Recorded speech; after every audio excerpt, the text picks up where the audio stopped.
hate what is happening to you. If you're going through narcissistic abuse right now, just get to hate what is happening. Like, it got me to hate what has been happening to me for 11 years. And I hate it with a passion, and I say that will not happen to me again. Nobody has a right to abuse you, to victimize you, to use you, or to misuse you in any way. Nobody has a right to hurt you. Get out.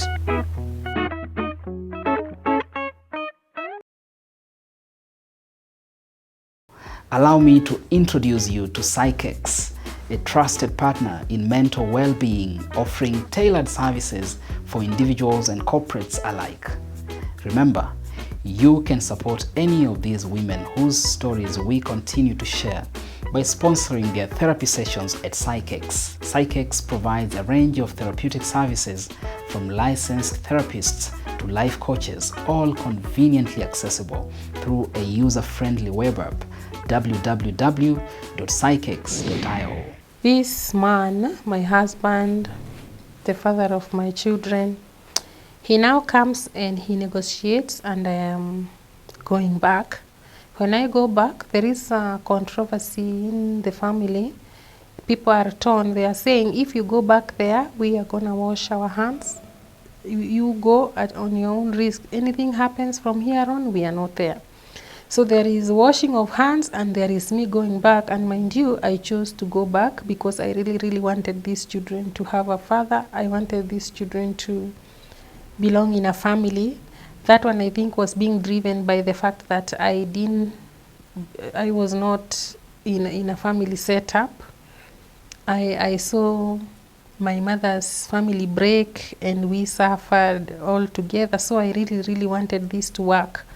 So, and I was like, if there is something that my mother didn't do, me, I'm gonna go and do it in my family so that this man can stay. So, but I realized that it's not my duty to make someone a husband. A husband is good if it's a good husband, and a wife is good if it's a good wife. It's not my duty to make someone a father. A father, you make yourself a father. You are a father. You are either a father or not. So I go back, and when I return, my family disowns me. So the hands are actually washed. So when they wash these hands, I am now gone back to my babe, my sweetheart, my husband, my two little ones. And things are all good. A little moment before that, my father had just passed on, and he also came to that burial to support me. He came with his people. And because my family was not happy with him, there was a lot of controversy when he was seen on that burial. A lot of gossip came up, but still I went back. And when I'm now back in the house with him, he had promised me he will move me into a bigger house, not the bed sitter now. And it's true, he kept that promise. At least among so many empty promises, at least that one was fulfilled. So I was moved immediately into a 2-bedroomed house. Then now I felt like he really, really is serious about this family. So we started the stay over again in 2021. I returned in April. So April, May, June, July, it's a cold season.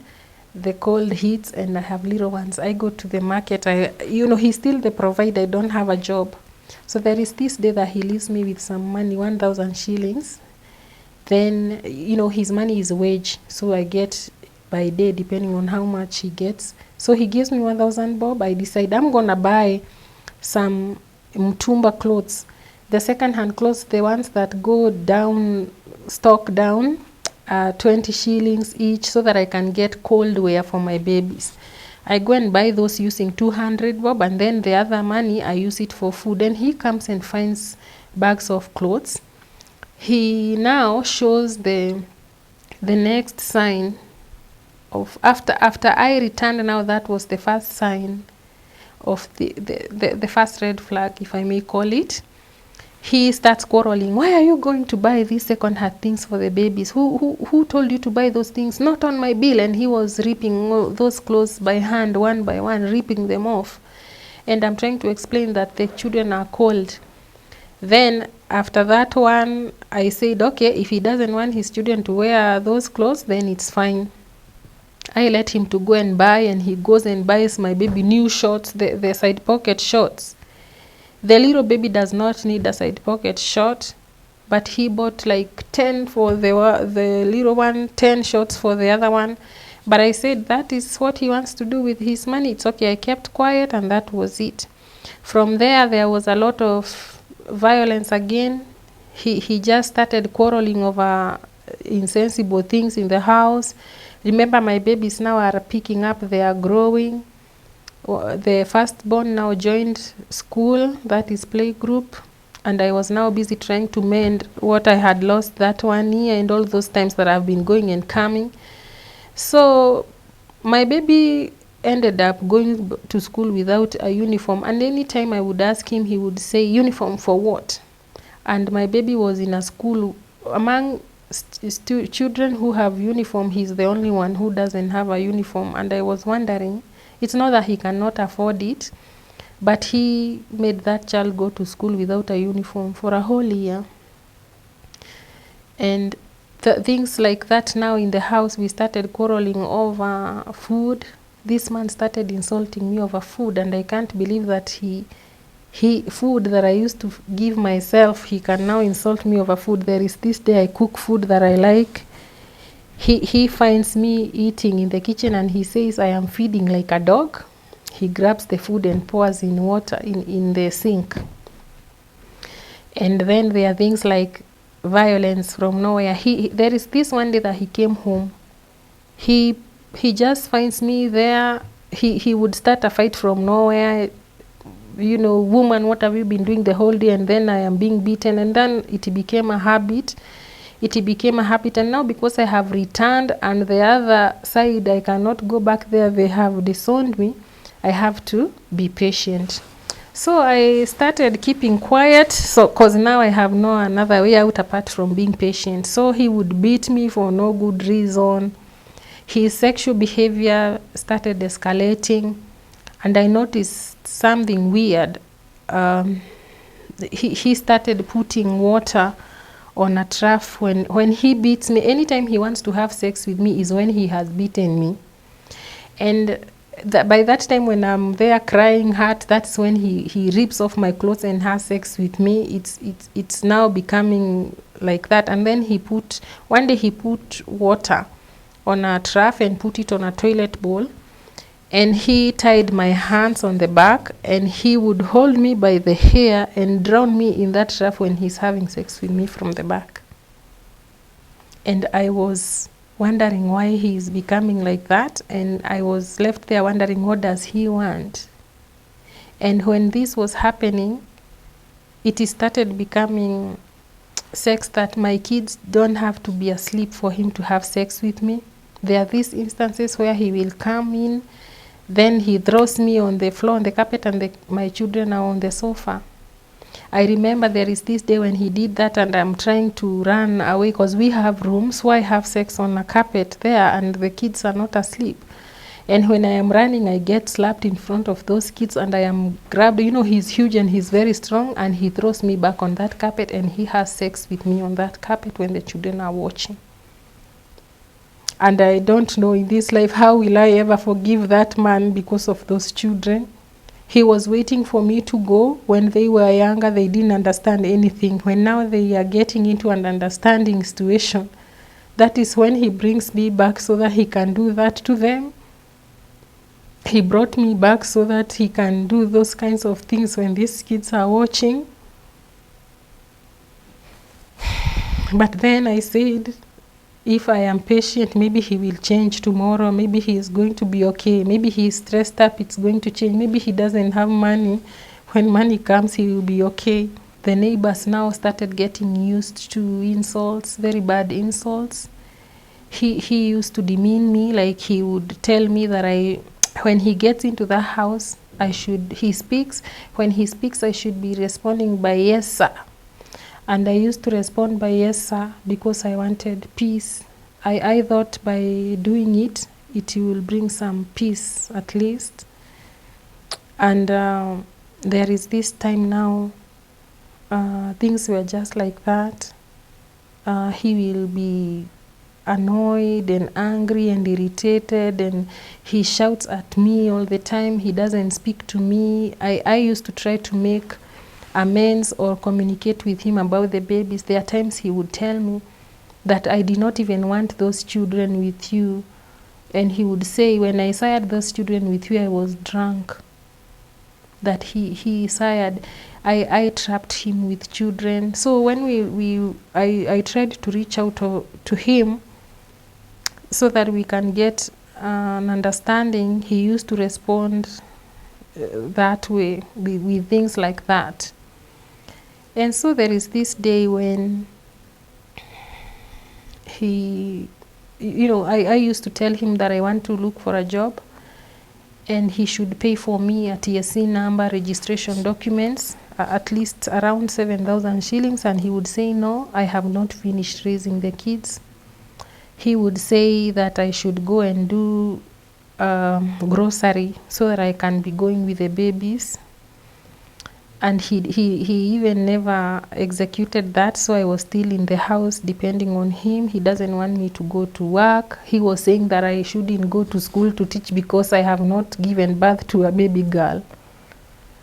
And all these things he's saying, he's not consulting me or he's not discussing them with me. So I went on in pain and difficulties like that.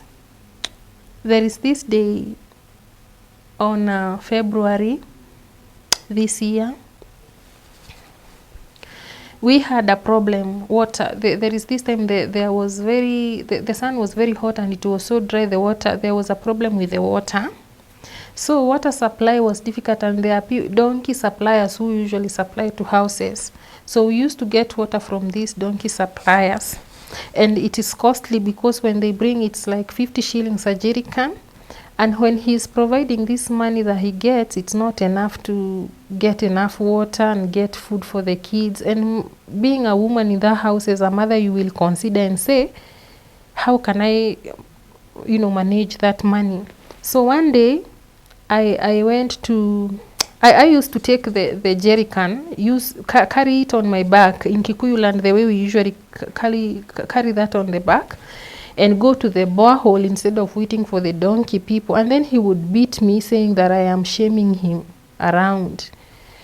So I went to a neighbor who has a borehole on 13th night. It was on a Wednesday.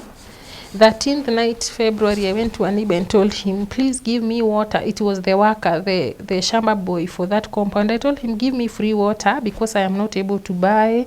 Just give me for the time being. And then he said, yes, I'll give you the water, but don't come here when people are seeing. Everybody, if they see, everybody will come for water and the boss will not take it well. So I told him, okay. At night, 13th night, I was not able to fetch that water. So I told him, let's make a deal. Tomorrow morning when you wake up at 5, I will be here with my jerrycans. You give me the water before people start seeing, I will carry them.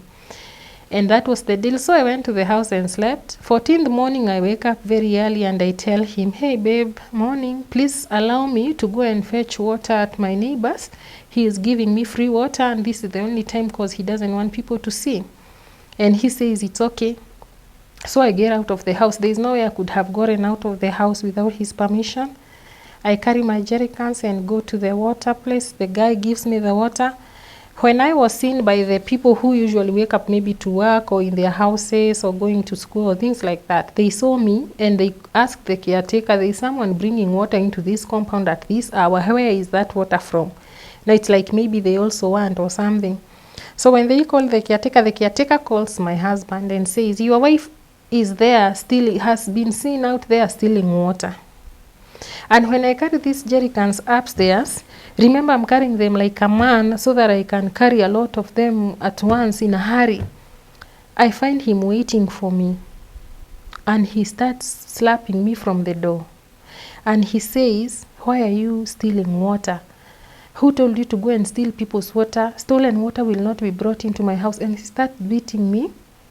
And I am wondering now what has transpired in between me asking him for permission, and this caretaker calling him because he beat me so badly, saying him that I am shaming him around to people, how he doesn't buy water. And it is true that he knows his own money cannot cater for that properly. So for me, I'm just trying to deal with a situation whereby someone has water in a borehole next to me. How about I ask? It's just that moment, you take that chance.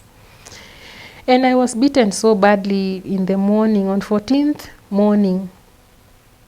So who beats his wife on a Valentine's Day? So this whole thing was not about water. So this is someone who, even the way I was being beaten there, it's not about the water. And I remember trying to tell him he should side with me, he should at least back me up. And he didn't even want to hear any of it. And this is a man who, all these 11 years, he has never backed me up in anything. He has never supported me in anything. So there was never, he never had my back. And that beating was because I am fetching water for a family, his family, water that he was going to use to bath, water that was going to run his house. Valentine's evening, I keep quiet because I don't want, we are not in good terms, and that's it. We sleep till morning. We didn't even sleep in the same bed. That was on 15th morning. Now he wakes up and I serve him his tea as usual, and he's agitated again, and he's saying the tea, I don't know, is not good. He throws that tea at me. And I'm like, why? And now a fight starts from there, and he beats me again on 15th morning. And he starts insulting me. It was 6 in the morning. There is a neighbor of mine who woke up at 6 in the morning. He heard him shouting the way they are used to him now. And she went back to sleep. She woke up at around 9. He is still cursing and insulting me. Which man insults a wife like that for hours without stopping?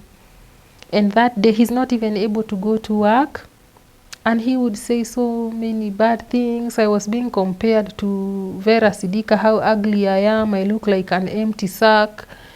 You know, he is degrading himself by servicing an empty sack. I am like an empty sack. And my baby was there. And I remember my baby picking a word, servicing. And when he's gone, my baby was left asking me, what is servicing? And my baby is 4 years. So this is a man who compares me. This is a man who shames me. This is a man who is physical with me. So the kind of love I was showing him, there is nothing like that with him. On 15th night, he comes back and finds me outside with a dustbin. You know, we usually have a dustbin and then we have a common area. So he finds me outside with a dustbin. He grabs me and shouts and starts beating me. It's even 9 people are still around. They are not asleep. And he's like, you are out here to shame me to people again. What are you doing out here? You want to go and start stealing water again? He takes me to the house, locks that house, and he beats me up. 15th morning, 15th night. I am screaming. Now I do not understand why he's becoming like this. It's not stopping. He's so irritated. He's so worked up. So I sleep that 15th. And then 16th morning on a Thursday, I woke up. When he woke up, I was timing him. I just greeted him in the morning and I tried to ask him, hey babe, I hope you have calmed down. Those were my words. I hope you've calmed down. What is the problem? What could be the problem? Can we sit and talk? Because what you are doing, the kids are seeing violence. It's not good the way we are going. And I didn't even finish that statement. I was being beaten again, kicks, blows. And that day, I remember he started strangling me. He was holding me by the neck, with his hand to strangle me. And I remember I started fighting. I would fight his hand. He lets go. Then he continues. Now we are in the bedroom in the morning on 16th. And in that process, I heard him swearing how, by the way, he is strangling me with the hand and I'm fighting the hand off. And he started swearing, today is the day. Today you are going to die here and I am going to kill you, then I kill those children. And when he was swearing that in that room, it was locked and I didn't know what to do. 5 in the morning. There was an exercising machine in the bedroom. This exercising machine was purchased for me by him so that I can trim my body back to sexy, so that there is no baby potty and there is no sagged boobs. So my exercising machine, he grabbed a metal bar, a handlebar, and I thought that I was going to be caned with that handlebar like a cane, but I saw him pull it off and put the handle back. Then I was tossed around and he put that metal by my neck, and he was behind me and he strangled me with that metal bar, and he pressed on that metal. He pressed on and he pressed on, and I felt like my bones were even closing in together. And when he's doing this, he's swearing how today is the day that he gets rid of me and get rid of those children. And I am telling God, please, I have children in the other room. He is doing this and my babies are in the other room. And he kept on pressing, and I was trying to fight him. And he was still pressing on and swearing and cursing, and he strangled me with that metal in a way that I can't believe until now that he did that. Because what if I was not able to get out? I was not able to fight him off my neck. What if I was not able to fight that metal off my neck? What if I was not able to, and my children were in the next room? And he was doing this, these children, he was mentioning them, and when he's mentioning them, he was saying he's going to kill them too, after he has killed me. And when I managed to get that metal bar off my neck, I screamed. Now, when I screamed, I saw him get scared. It's like he got scared. He ran to the door and opened the door. There were so many people had gathered. And so they were trying to ask him, what is wrong? Why are you doing this? They have been hearing violence in that house for days consecutively. And he did not explain anything to anybody. He was there saying things like, no, she's doing this. In fact, I remember asking some women to ask him, what have I done that he wants to reward me with death? And I would hear him saying, I will, they would ask him, what has she done? And then he would go, I am going to kill her, and then I go to jail. And he was screaming that at the top of his voice repeatedly. And in the commotion, he just picked some of his clothes and put them in a suitcase and walked in the middle of the crowd and left. So when he left, I was just left there with these people now, because at last I screamed. These other times I used to go through all this, there was no screaming because I was handling it. I was dealing with it. I was going to be patient with him. I was going to wait for him to change. I was waiting for him to be okay. I was waiting for him to start raising a family the right way. I was not screaming because I wanted him to be a father, to be a good father to our children. So I was in there waiting for him to start raising the children the right way. I was not screaming because I wanted him to be a husband. I was in there for 11 years, waiting for him to be a good husband to me. I was not screaming because he was professing to me his love. He was promising. He was making promises. He was professing his love to me. He used to tell me good things, and I thought they were true. I did not know he was lying.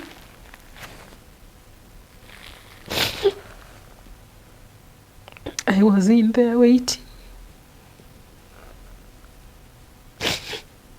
He held me by the neck at 5 in the morning.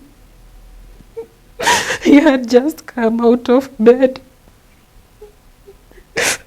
He was not from work. He was not tired. He had not argued with anybody. It was 5 in the morning. That is when he puts a metal bar around my neck and presses on it and declares death. What did I do so wrong that he wants to reward me with death? What is it that I did that I deserve to die? My babies, he can have children without a mother. He can have children without a mother. Those babies could not stop him from being that cold and malicious.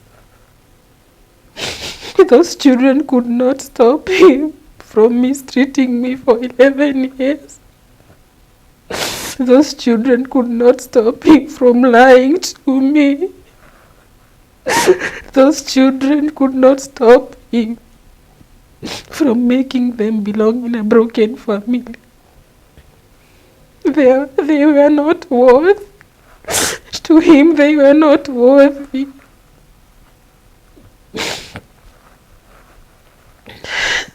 I wanted a gift of motherhood so much, and I thank God that He gave me that. Why did He ruin it? I wanted a family. Why did He have to ruin it? Now that is how He left. So I have just been out and about with my little ones. I'm trying to make the ends meet, hoping that I'll be able to break away from the abuse and the torture and the suffering that I have committed to for 11 years, simply because I thought, I assumed he was genuine, simply because I assumed he was true. What kept me in a relationship for 11 years, when the only thing I remember is loneliness, the only thing I remember is pain, tears, sleeping outside in the cold? Why did I stay for 11 years? I think it's because he lied to me. He lied. Every time he did something hurtful to me, he turned around and said that he already chose me. That statement kept me there for 11 years. He said he chose me and he lied. Was I wrong to have wanted to be chosen? I think it's normal to want to be chosen. But if you don't want to choose someone, why lie about it? I am going through a lot of pain, a lot of shock, a lot of disbelief, and I know this is gonna take time. And I hope God will give me the grace and the power to overcome and to be able to handle those little boys. So I'm just there. I am looking for a job. As I said earlier, I am a biology and chemistry teacher. So out here I would like to at least get on my feet and do something about my career. So I'm looking for a teaching job. Then I am trying to get on YouTube channel. I said I am a designer. I do design African kitenge wear. So I would like to introduce those as clothing line. So I'll be doing that later on. I hope it's gonna work for me because I have that tailoring talent that I did earlier. I had some course in tailoring, so I have ventured in that a little, and hope that I will get a platform to pick up my pieces and be able to hold my babies together. The kind of a person I have been with for 11 years is a narcissist. This narcissistic idea, to be truthful, I've heard of the term narcissist when I was in school. I heard of that term in psychology courses, but then, at that level you don't get deeper into it. So this thing is real. We have these abusive people among us, and abuse is happening. There are levels. There is parental level, there is sibling level, there is partner, and there is also workplace narcissism. So for anybody out there who is going through narcissistic abuse, especially women, because for women it's more severe where children are involved. When you are a woman and you decide that you want to cope with an abusive person, with a narcissistic person, always remember, by the time you are strategizing to cope, you are not suffering alone. The child you have is going to suffer. The child you have or the children you have are going to get destroyed in that kind of a relationship. In my case, I was trying to endure. I was trying to gear myself up to waiting and being patient and giving it time and planning on how I will deal with it. In the process, my children got caught up in that kind of dirty mix-up. And it's the man that sired them. The man that they are supposed to call a father is the one that exposes them to this violence, to this abuse. And the more you keep on holding on, you will come up out of there either dead, like I was about to die in the hands of a man that I chose for a husband, or you will get out of there sick. I used to have a lot of pain. I didn't sleep in that house one day without a headache, without tears, without things were just painful, and even my memory was kind of disappearing. I reached a point where I could not remember things. You will be turned into a vegetable because you are trying to work out a marriage that is not two-way traffic. So the solution is to hate what is happening to you. If you're going through narcissistic abuse right now, just get to hate what is happening. Like, it got me to hate what has been happening to me for 11 years.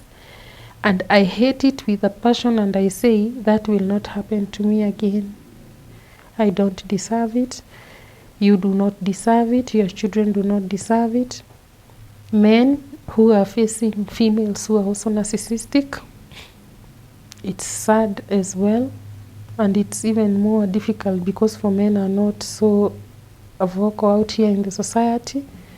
But get to hate what is happening to you.